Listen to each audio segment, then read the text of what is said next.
행복한 명절로 끝맺지 못하는 가정들이 많이 있다는 사실이죠. 지난해에도 보면 명절 끝나고 난 다음에 기사된 내용 중에 하나가 뭐냐, 평소에 이혼한 것보다 명절 끝난 이후에가 갑절로 늘었다는 거예요. 정답이에요. 왜 그러냐? 명절 지내고 오다가 차 안에서 다투어가지고 그것이 갈라서는 것까지 발전합니다. 그러면 차라리 차 이용 안 하는 게 낫죠. 한 차 안 타는 게 낫죠. 하여튼 이런 경우가 있다면 명절이 없는 게 낫거나 안 지키는 게 낫지. 이 명절을 안 지낸다고 해서 무슨 큰일 날 일은 없잖아요. 사실은 오랜만에 한 가족이 한 자리에 모여서 서로의 삶을 확인하고 사랑을 확인하고 사랑을 실천할 수 있는 기회임에도 불구하고 그것이 어느 한 곳으로 집중되어지는 그런 것 때문에 문제가 발생합니다. 맏며느리가 돼야 돼요. 또 맏며느리 아닌 사람은 그냥 따라오기만 하는 거예요. 그러다 보면 이제 문제가 생깁니다. 그러면 행복한 명절이 되기 위해서 어떻게 해야 될까? 그 해답을 오늘 읽은 본문 말씀에서 찾아보려고 합니다. 분명히 있습니다. 오늘 내용, 말씀의 내용을 이해를 돕기 위해서 간추려서 배경 설명을 좀 드리면, 이 팔레스틴 땅 베들레헴에 기근이 찾아왔는데 그 기근이 찾아왔을 때에 엘리멜렉이라는 가정이 아마 형편이 좀 괜찮았습니다. 그래서 아내 나오미 그리고 두 아들을 데리고 모압 땅으로 갑니다. 그 기근을 피하기 위해서 모압 땅으로 가는데 문제는 그 모압 땅에서 엘리멜렉이 죽습니다. 무엇 때문에 죽었는지는 밝히지 않고 있습니다. 그리고 나오미가 두 아들을 결혼을 시키는데 모압 여인을 며느리로 맞습니다. 그런데 그 모압 땅에 가서 산 경우 10년 되었을 때에 두 아들도 죽습니다. 어떻게 이런 일이 있을 수 있을까? 정말로 안타까운 일이죠. 그렇죠? 네. 그런데 그 10년 만에 남편 잃고 두 아들 잃고 남은 사람이 시어머니 나오미와 두 며느리, 세 여인이 남아있어요. 이 나오미가 아무리 봐도 모압 땅에는 자기 혼자밖에 없어요. 혈혈단신입니다. 며느리 떠나면 그만입니다. 친정 가버리면 그만입니다. 재혼하면 그만입니다. 그래서 나오미가 큰 마음 먹고는 내가 고향으로 올라가야 되겠다 생각을 가지고 그 이야기를 두 며느리에게 합니다. 두 며느리를 향해서 나는 올라갈 테니 너희들은 친정이 여기 있고 모압 사람이니까 결혼을 해서 살든지 해라. 내가 지금 아들이 있다면, 어린 아들이 있다면 그 아들을 통해서 너희에게 줄 수도 있지만 지금 그렇지 않지 않습니다. 우리 구약시대의 형사 치수제가 있잖아요. 형이 죽으면 그 동생이 형수를 데리고 사는 그 제도가 있었습니다. 그래서 이 두 며느리라고 이야기했을 때에 그래도 며느리들이 참 착한 며느리죠. 어머니 따라 올라가겠다고 하고 남편도 없는데 그리고 친정을 뒤로하고 친구를 뒤로하고 고국을 뒤로하고 그 남편의 고국을 향하여 가겠다고 하는 거예요. 이 쉬운 일이 아니잖아요. 그런데 이 나오미 어머니가 정중하게 너희들 그러지 말고 하여튼 여기 있어라 나 혼자 갈게 했는데도 불구하고 오르반은 예 그렇게 하겠습니다 하고 어머니의 말씀을 따랐는데 룻은 그걸 거절하죠. 거절하는데 어느 정도 거절했느냐, 그 1장 16절 17절에 보면 룻이 어머니에게 이렇게 합니다. 어머니를 떠나며 어머니를 따르지 말고 돌아가라고 강권하지 마소서. 어머니께서 가는 곳에 나도 가고 어머니께서 머무는 곳에 나도 머물겠습니다. 어머니의 백성이 나의 백성이고 어머니의 하나님이 나의 하나님이 되십니다. 어머니께서 죽으시는 곳에 나도 죽어 거기 묻힐 것입니다. 내가 죽는 일 외에 어머니를 떠나면 여호와 하나님께서 내게 벌을 내릴 겁니다. 그러니 나를 떠나가라고 하지 말라는 거죠. 우리 시어머니 되시는데 이런 면을 봤으면 좋겠죠.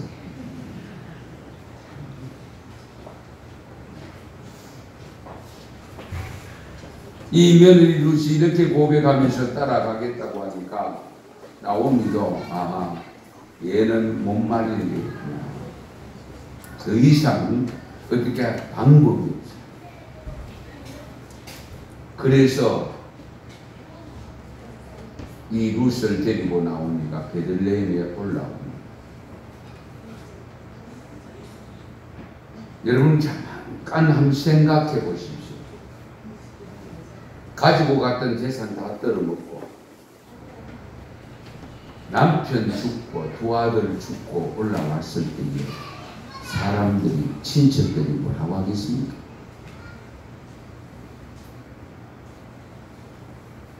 별의별 생각이 다 들 겁니다. 쟤는 남자 잡아먹는 사이니까 그렇게 돈 많다고 떵떵거리면서 돈 재산 다 팔아가지고 그 기금 피하려고 모압 땅에 갔다가 꼴 좋다 뭐 별의별 소리 다 들었어요. 그래서 나오미가 올라와서 뭐라고 이야기, 나를 나오미라고 하지 말고 마라라고 불러. 이 나오미라는 뜻이 뭐냐? 즐겁다는 뜻입니다. 마라는 고통, 괴롭다는 뜻입니다. 그러니까 나를 이름을 나오미라 부르지 말고 마라라고 불러.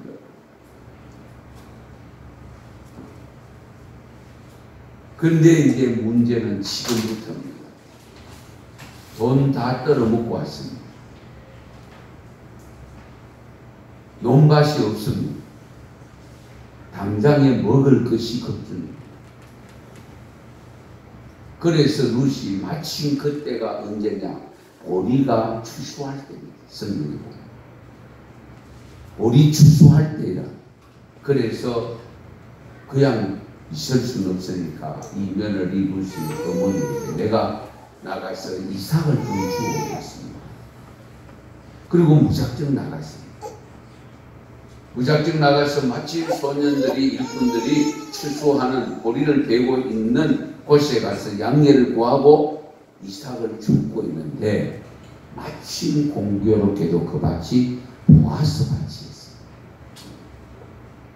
그래서 보아스가 일꾼들이 일을 잘 하는가 못하는가 확인하러 나왔으니까 한 아가씨 같기도 하고 어떤 여인이 그 이삭을 줍고 있으니까 일꾼들에게 묻습니다. 이 소녀가 누구냐? 그때에 그 일꾼들이 대답하기를 이 여자는 나오미와 함께 모압에서 올라온 모압 소녀입니다. 그런데 이삭을 죽게 해달라고 해서 우리가 주우라고 했고 한 번도 쉬지 않고 지금까지 죽고 있습니다.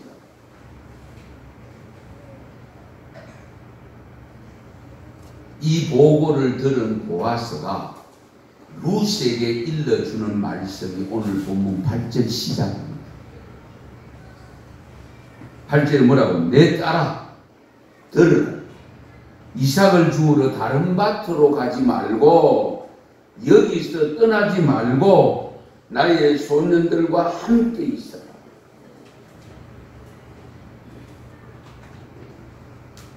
그러면서 이어서 하는 말이 9절인데요. 그들이 베는 밭을 보고 그들을 따르라. 내가 그 소년들에게 명령하여 너를 건드리지 말라고 했다.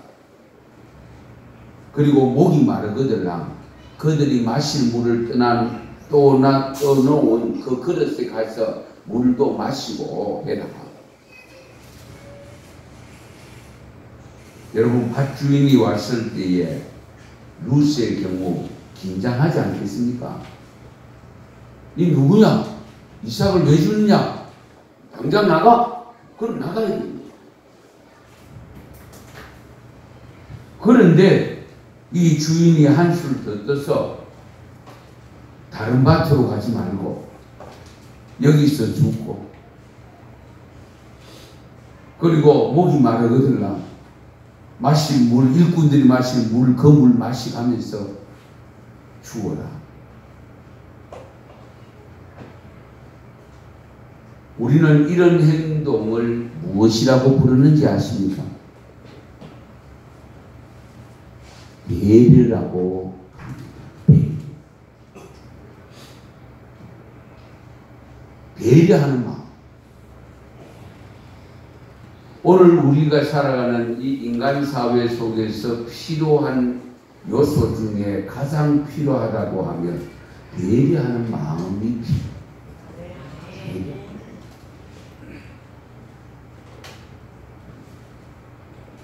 이렇게도 예상치 못한 엄청난 배려의 마음을 받은 이 룻이 그 마음이 어땠겠어요? 사실은 주인이 나타날 때 가슴이 조마조마하면서 주인이 무슨 말을 할까 어떻게 할까 긴장을 하고 있어야 되는 그 룻에게 다가와서 오히려 다른 밭으로 가지 말고 여기서 죽어라. 그리고 그 일꾼들에게 이 소녀에게 손도 대지 말라. 건드리지 말라. 그리고 물까지 마셔라.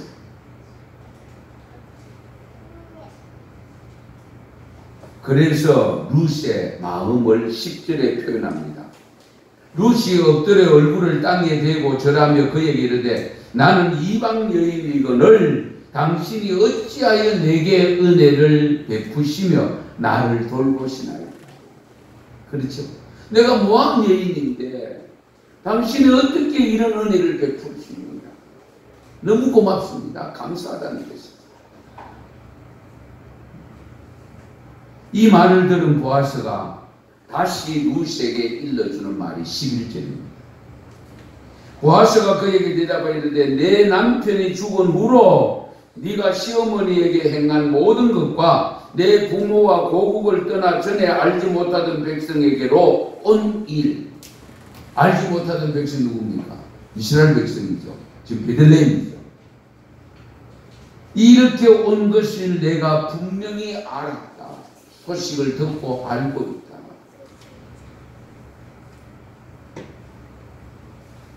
그래서 보아스가 룻을 향해서 축복하는 내용이 12절 13절입니다. 12절 13절 같이 한번 읽으실까요? 같이 읽겠습니다.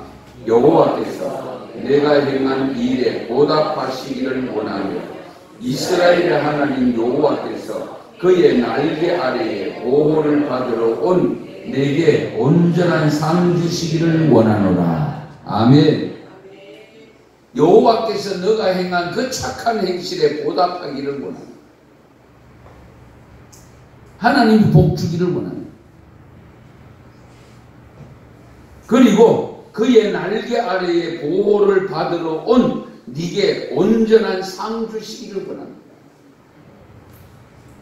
어머니의 하나님이 나의 하나님이라고 했잖아. 그렇지 않아요?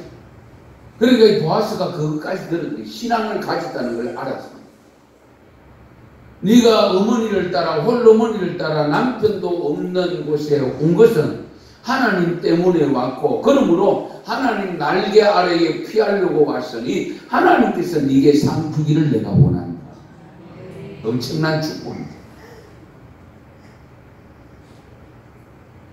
그리고 13절에 보면 룻도 보아스에게 감사의 마음을 전달합니다. 13절 같이 읽겠습니다. 내 주여, 내가 당신께 은혜 있기를 원하나이다. 나는 당신의 하녀 중에 하나와도 같지 못하오나 당신이 이 하녀를 위로하시고 마음을 기쁘게 하는 말씀을 하셨나이다. 아멘. 나는 사실 하녀보다도 못합니다. 이방인인데, 그런데 나를 이렇게 위로해 주시고 나의 마음을 이렇게 기쁘게 해 주시니 그 마음, 그 은혜 어떻게 갚아야 될지 모르겠다. 그 말, 그 고백. 룻의 이 고백을 들은 후에 보아스가 또 룻에게 또 다른 배려를 합니다. 14절 내용을 보면 보아스와 일꾼들과 식사를 같이 하다가 이리로 와서 우리하고 같이 먹자. 떡을 먹자. 지금은 룻이 제가 볼 때는 갖고 온 거 없습니다. 뭐 양식이 있습니까 제대로? 도시락을 사올 그게 없잖아요. 그러니까 아마 요즘 말로 하면 수도꼭지 물만 빨고 있었을 수도 있습니다.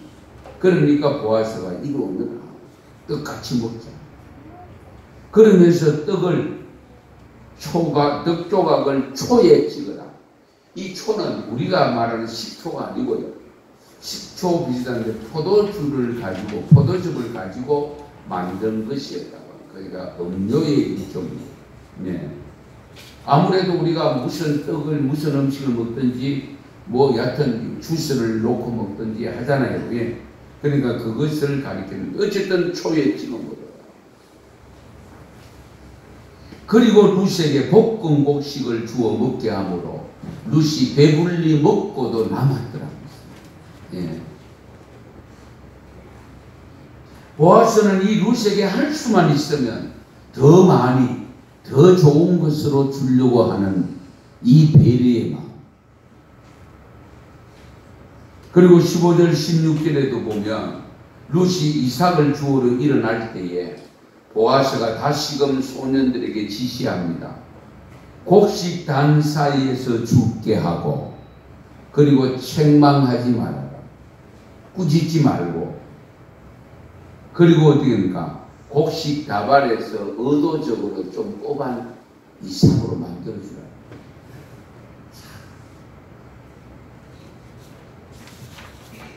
어떻게 이게 가능할까? 그렇지 않아요? 이 배려하는 넓은 것. 곡식단 너들이 다 가지 말고 그 곡식단에서 일부러 몇 송이씩 좀 뽑아가지고 흘려놓고,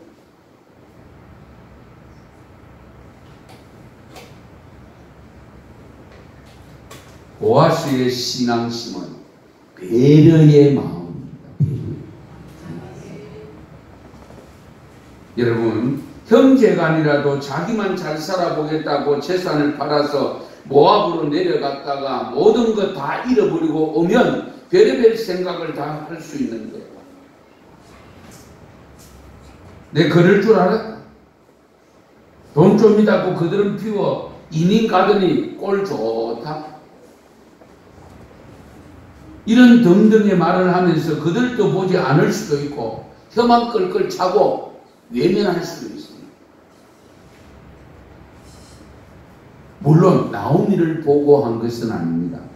룻을 보고 배려했습니다만은, 그러나 누가 미우면 뭐까지 밉다고, 시어머니 나오미가 미우면 그 따라온 며느리 안 믿겠어요. 예. 그런데 이 보아스가 이런 엄청난 배려하는 마음을 보면 아무나 할 수 있는 것은 아닙니다. 오늘날 우리의 삶에서 바로 이런 배려의 마음이 그 어떤 경우보다도 필요합니다. 특히 명절을 맞든지 아니면 어른들의 생신이나 집안의 자녀들 결혼식 등을 맞을 때에 서로 배려하는 마음을 가지면 기쁨이 배나다 할 것입니다. 아무리 어렵더라도 힘이 솟아나고 새롭게 시작할 용기가 생기지 않겠습니까? 이런 말을 들으면 배려는 가진 자로부터 나와야 됩니다.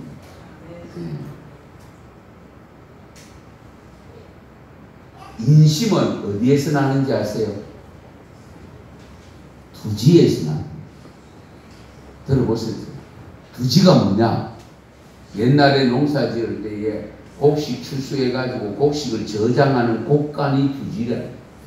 그래서 인심은 두지에서 난다고 했어요. 그러니까 있어야 인심을 낼 수 있지, 없는 데서는 방법이 없잖아요. 마음은 뻔한데 할 수가 없잖아요.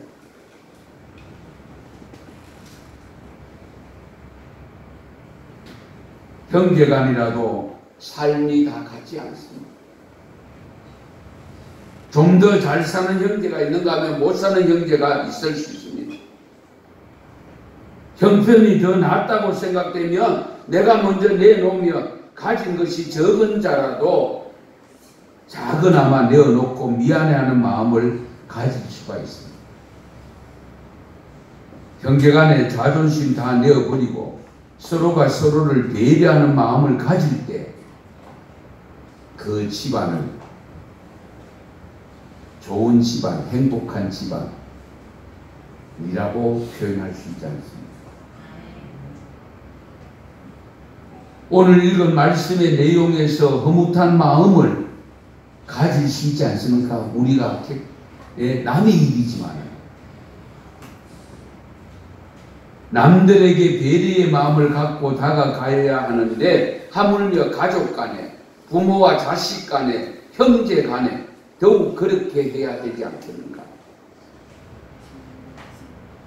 내가 조금 손해를 보더라도 힘든 처지에 놓인 그 사람이 잘 됐으면 좋겠다고 하는 그런 마음가짐을 갖는 것, 그게 배려입니다. 오늘 베드로전서 4장 9절 10절 읽었습니다만 서로 대접하기를 원망 없이 하고 각각 은사를 받은 대로 하나님의 여러 가지 은혜를 받은 선한 청지기 같이 서로 봉사하라. 서로.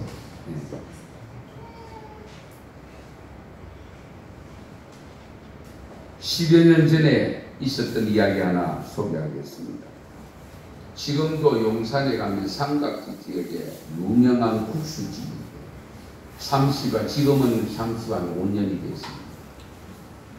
10년 전에 25년 정도 되었을 때에 이것이 기사로 난 적이 있었고 그게 밝혀진 적이 있어서 2016년도에 SBS에서 방송국에 방송된 적이 있습니다. 의자가 처음에는 딱 4개 놓였던 작은 국수집. 한 그릇에 2,000원. 거기 10년 동안 가격을 올리지 않아요. 그런데 이 SBS에 이 국수집에 대한 이야기가 나가고 난 다음에 방송국에 한 젊은 사람이 전화를 걸었습니다. 이 국수집에 대한 얽힌 이야기를 가지고 있는 주인공이었습니다. 내가 15년 전에 사기를 당하 전 재산을 다 잃어버리고 부인까지 가버리고 절망감에 사로잡혀 있을 때에 이 집 저 집 다니면서 식당에 가서 밥 달라고 해도 밥을 주지 않는데 마침 이 국수집이 보여요. 다짜고짜 뭐 다른 상황 없이 국수 한 그릇 주세요 해서 뭐 구석에서 앉아가지고 막 먹는데 이 아주머니가 빈 국수 그릇을 다시금 빼앗다시피 갖고 가가 또 거기다가 국수를 아마 너무 맛있게 배가 고팠으니까 먹었겠죠. 그러니까 또 이렇게 리필을 내가 주었다. 그런데 돈이 없어. 그거 다 먹고는 곧바로 문을 막 달리다시피 나서는데 이 주인 할머니가 그 달려가는 이 사람을 보고 외친 말이 유명합니다. 그냥 걸어가. 뛰지 말고 다쳐. 괜찮아. 도망가다시피 돈 없어 달려가는데 이 말을 듣는 순간에 그 자리에 앉아서 펑펑. 다른 집에는 돈 없다고 밥을 주지 않았는데 그 2,000원짜리 국수 먹는데 또 리필 해주고 돈 없이 이제 막 도망가고 있는데 천천히 가라. 다친다. 걱정하고 괜찮다라고. 그 이야기 듣는 순간에 그 자리에 앉아라. 울고. 그러다가 그 후에 파라과이로 뭐 때문에 갔는지는 표상하게 안 밝혀있는데 가게 돼서 이제는 살 만큼 되었다. 그 이야기를 방송합니다.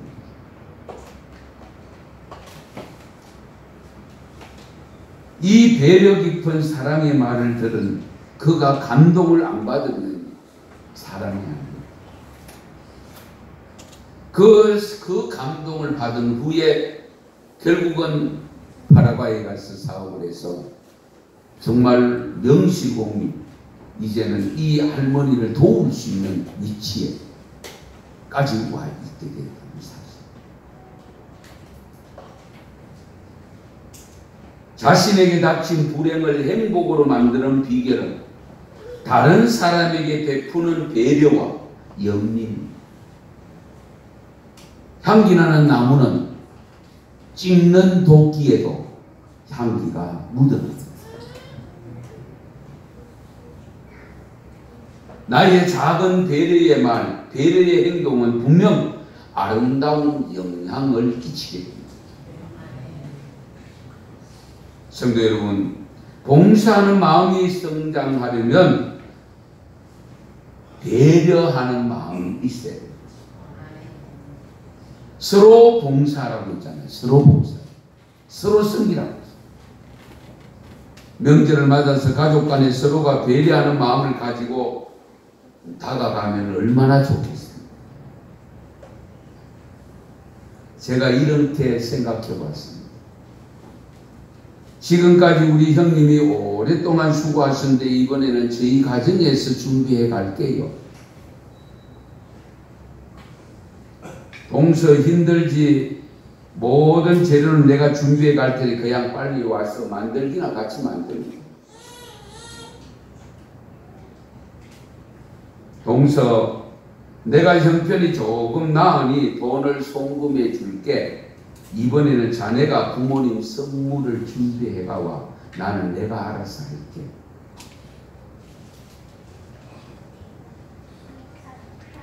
형님 힘들지요? 우리는 아직 돈 드는 데가 별로 없어 형편이 조금 더 낫지 않겠습니까? 그러니까 형님 이번에는 제가 준비할게요. 몸만 오세요.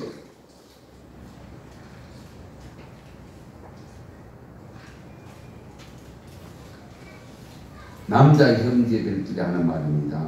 형님 제가 돈을 조금 보내드릴 테니까 형님이 형수님에게 드리면서 명절 장보라고 하세요.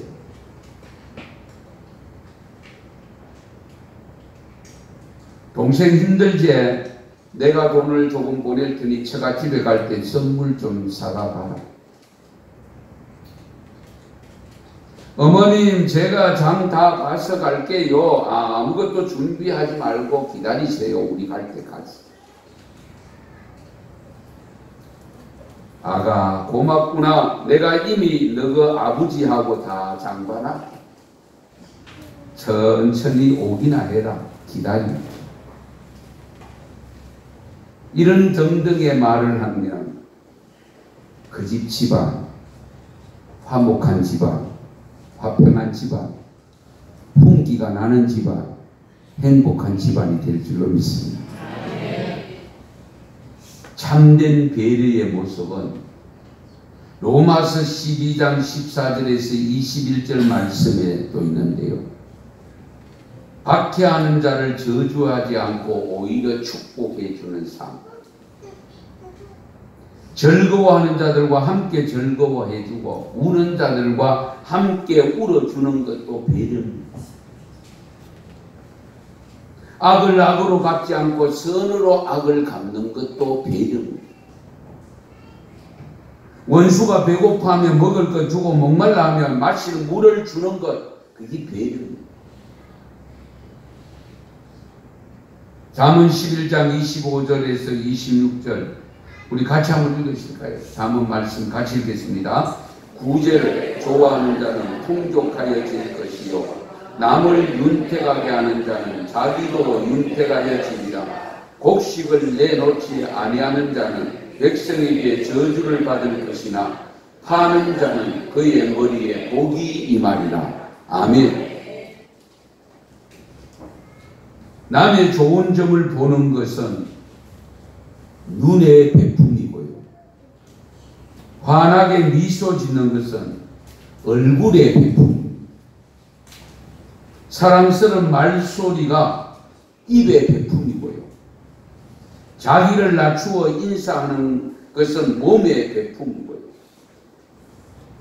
곱고 착한 마음성이 마음의 베품이니 베풀 것이 없다라고 말하지 마시고 우리가 내가 현재 가지고 있는 온몸으로 얼마든지 베풀 수 있는 것이 있다.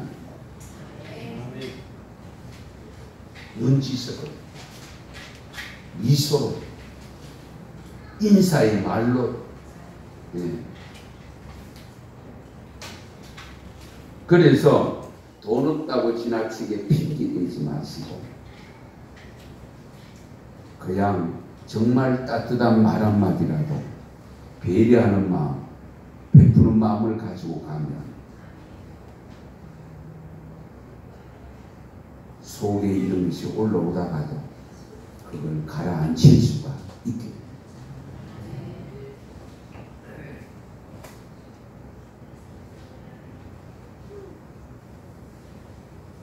구제도 배려의 마음이고 다른 사람을 잘되게 하는 것도 배려의 마음. 사촌이 놓은 삶은 배 아픈 마음은 안 됩니다. 성도 여러분, 이렇게 배려심이 많은 보아스에게 하나님이 어떻게 하셨는가? 그게 궁금하지 않습니까?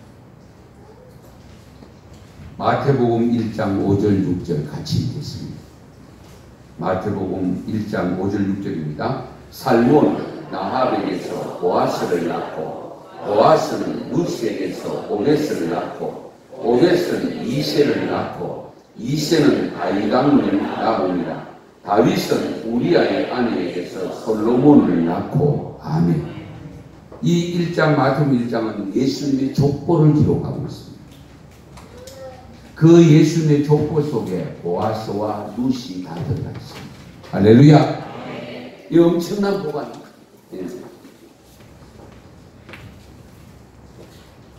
금년 추석 명절은 배려를 통해서 주님의 제자가 되시고 하나님 나라 확장에 크게 쓰임받는 삶이 되기를 바랍니다.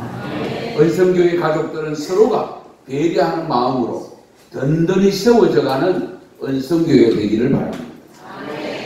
성도 여러분, 가족 간에 서로 배려하는 마음으로 행복한 추석 명절이 되시기를 축원합니다. 기도드리겠습니다.